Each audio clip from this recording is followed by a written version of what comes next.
જોહાર, જય આદિવાસી. મારું નામ કૌશિક તડવી, સુરજીપુરાના ગામનો એક શિક્ષિત યુવાન અને એક છોકરો. આજે તમારી સમક્ષ એક વસ્તુ મૂકવા, હું થોડી વાતો મૂકવા જઈ રહ્યો છું. સુરજીપુરાની અંદર આ જે ટાંકી બની છે, વર્ષો જૂની ટાંકી છે. ક્ષમતા છે એની 50,000 લીટરની ક્ષમતા છે એની. આજે 50,000 લીટરની ક્ષમતાવાળી ટાંકીમાં અત્યાર સુધી પાણી નહીં ભરાયું અને પાણી ગામના લોકો સુધી પહોંચ્યું નથી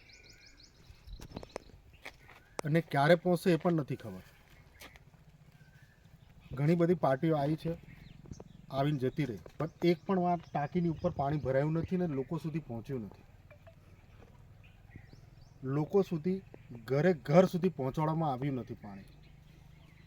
આ વખતે ચૂંટણી આવી છે, ઘણી બધી પાર્ટીઓ મેદાનમાં છે, પણ સક્ષમ પાર્ટી તરીકે હું તમને તમારી સમક્ષ વિનંતી કરું છું કે આ વખતે કોંગ્રેસ પાર્ટીને તમે મત આપો અને આ પાણીના અમે ટાંકી અને ટાંકીના પાણીને ગામના છેવાડા સુધી પહોંચાડવાની જવાબદારી અમે લઈએ છીએ.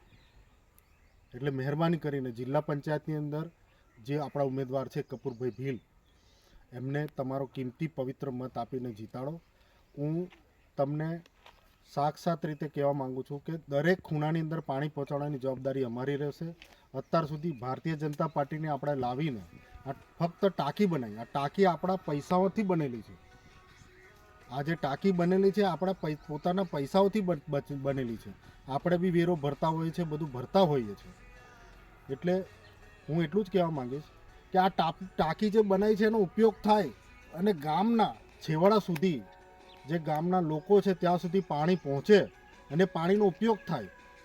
એના માટે હું દરેક ગામજનોને વિનંતી કરું છું કે આ ટાંકી માટે હોય, પાણી માટે હોય, રોડ રસ્તા માટે હોય, એના માટે વ્યક્તિ જોઈને મત આપવાની જરૂર છે.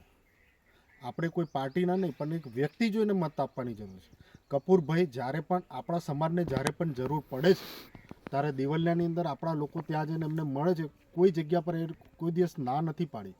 એટલે આપણે પણ કપૂરભાઈ જોડે ઊભું રહેવાની આજે ફરજ છે આપણી. ફક્ત એટલું જ કહેવું છે કે મતદાન કરો તો વ્યક્તિ જોઈને મતદાન કરો. આપણો સમાજનો ઉમેદવાર ઊભો છે, એને મત આપીને જીતાડો અને લાવો.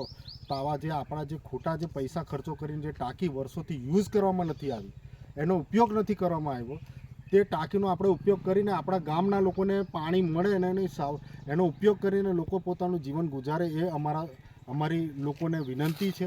જોહાર, જય આદિવાસી, જય ભીલ પ્રદેશ. જય ભીલ પ્રદેશ.